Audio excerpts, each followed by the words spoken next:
The year is 2019, and the Cars diecast line is picking up exactly where it left off at the end of 2018.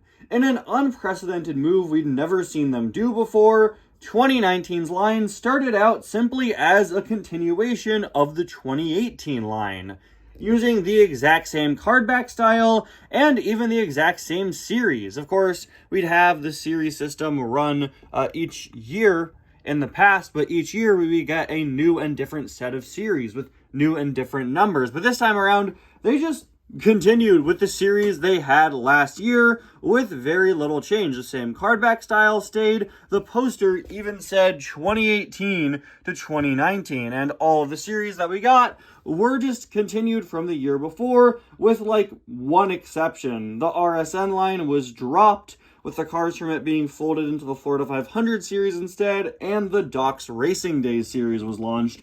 An absolutely incredible series, giving us characters based on the Doc Hudson flashbacks. So yeah, it started off with this sort of odd thing where the year was just continuing from the year before, something we'd never really seen them do other than 2011 and 2012. But what makes 2019 truly unique is the fact that halfway through the year, this changed. Yeah, halfway through 2019, this line ended and a brand new line with a brand new cardback style released. The iconic Blue Desert. Blue Desert is genuinely my favorite Cars diecast packaging of all time. This striking image of a desert background with a beautiful blue hue. I absolutely love it. My only problem is that the character images were really zoomed in here, and it could be kind of annoying if we never had artwork for the character before and they were cut off because they were so zoomed in. But this, I think, is absolutely perfect. I really don't like the 2017 packaging. I wasn't a big fan of this one. Blue Desert certainly redeemed it, and we've had pretty solid packaging consistently ever since. Now, Blue Desert lasted throughout the back half of 2019 and also 2020, but unlike the 2018-2019 line, while this one also lasted a year and a half, it did count as two separate lines. There's a 2019 Blue Desert lineup, and then a separate 2020 one. As you can see, the 2019 only poster is all Blue Desert, and then there's a separate 2021. This is Josh Coolant. He's the 2020 release, but he's what I have representing Blue Desert here.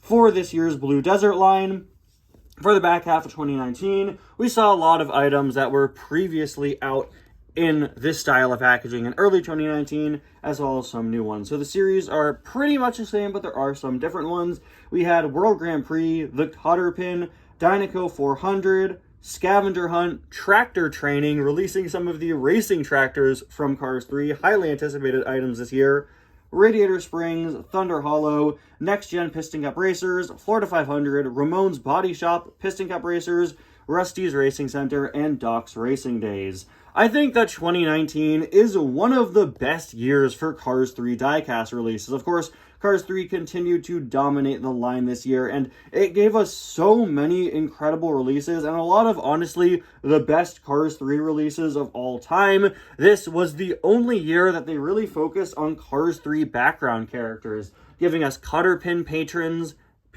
cars from the bar in Thomasville, and cars that went to view the Florida 500 and the Thunder Hollow race.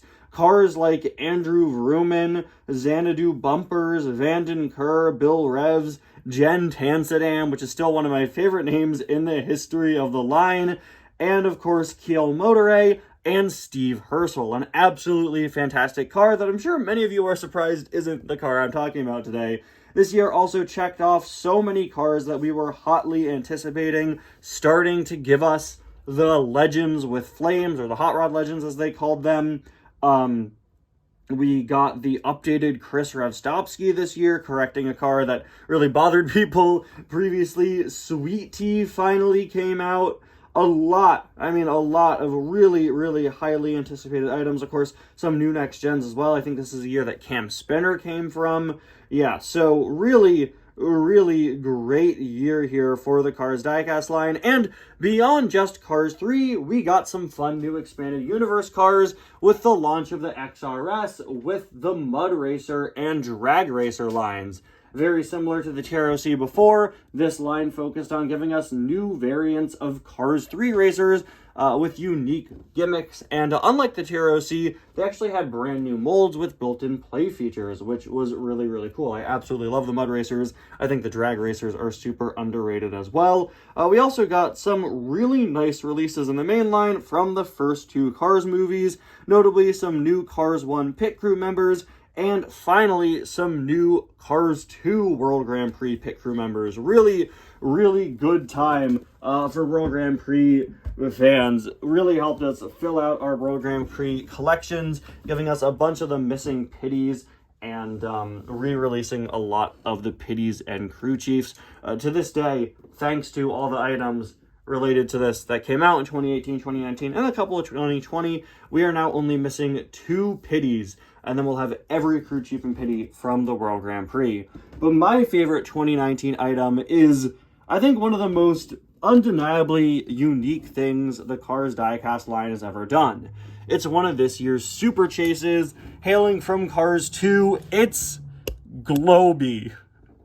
Look at this guy. Is this the best or what? Hello, everybody, and welcome back to 20 Years of Favorites. This is a series where we celebrate the 20th anniversary of Cars by taking a look back at every year of the Cars diecast line, and I review my favorite item from each year of it. Today, for 2019, we are taking a look at Globie, a 2019 Super Chase released as part of the World Grand Prix series. I really think this is one of the most unique things the Cars diecast line has ever done.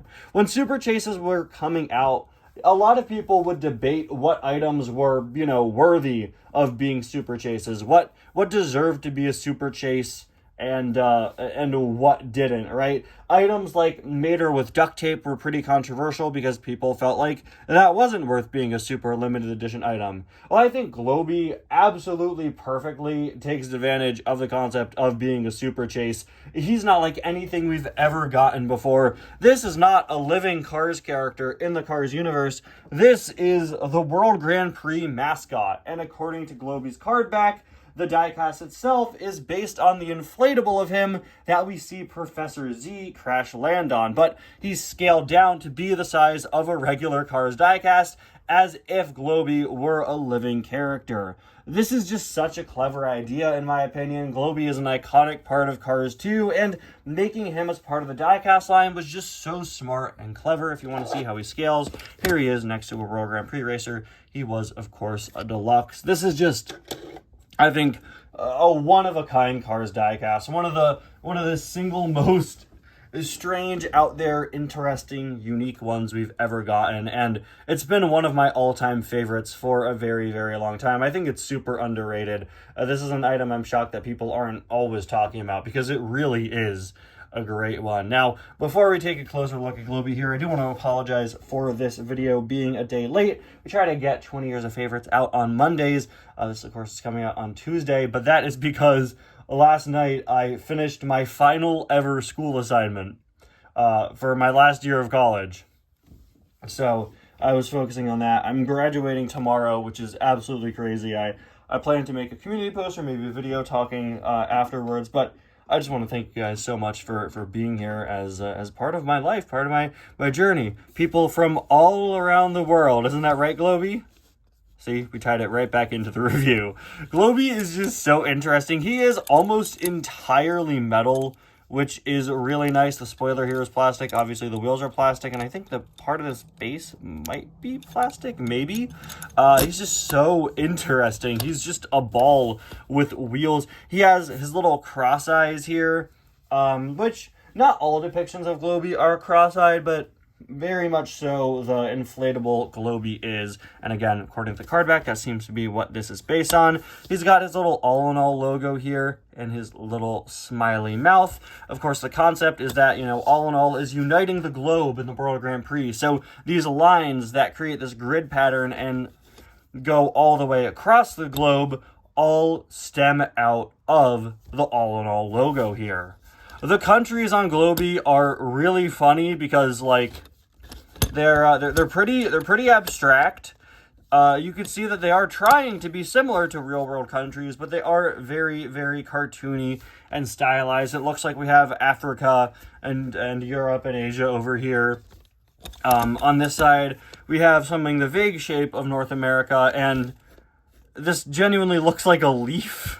Maybe that's intentional, but it's all because it's all in all, but obviously that is supposed to be a representation of South America. I know Cars 2 kind of has fun with the country shapes and doesn't make them 100% accurate. There's the famous Cars 2 poster where the countries are actually the shapes of different characters instead. But here, I think you could just chalk it up to them having it be stylized, right? It's very cartoony and stylized. So, yeah, it is super weird, and I would like it to be a bit of a more accurate map, but I mean, it's a little cartoon globe man with wheels and a face. It's fine. What I do find really funny, though, is that it looks like Australia is up here, right? Right?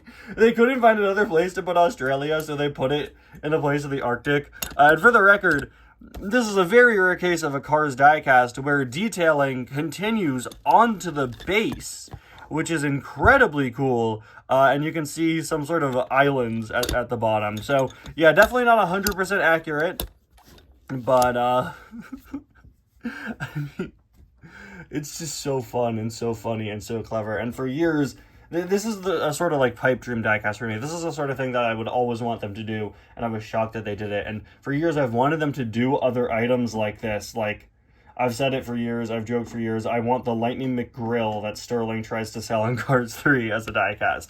Taking these cars that we see on advertisements, paintings, images throughout the Cars universe, I think is such an untapped gold mine for the Cars diecast line. Globie is certainly more important than the Lightning McQueen vacuum cleaner we see being sold in Tokyo, or the Lady Justice painting that we see in the courtroom in the first Cars movie. But I've always thought that, those items are things we'll never get, and I think it's just such an untapped gold mine, these things that really only sort of appear as advertisements or paintings in the Cars universe would be really, really fun to get in diecast form. He's got his big old spoiler, he's sponsoring a race after all, and on the back there's nothing except some paint smudges from one of my customs, and me, hey, it's me, wow guys, this is so realistic, just like in real life, I'm part of the world.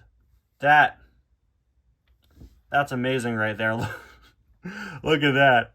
There is a look at the other side, which we already talked about. And finally, there is a look at the base. In case you're wondering how Globie rolls, he does roll pretty well. Of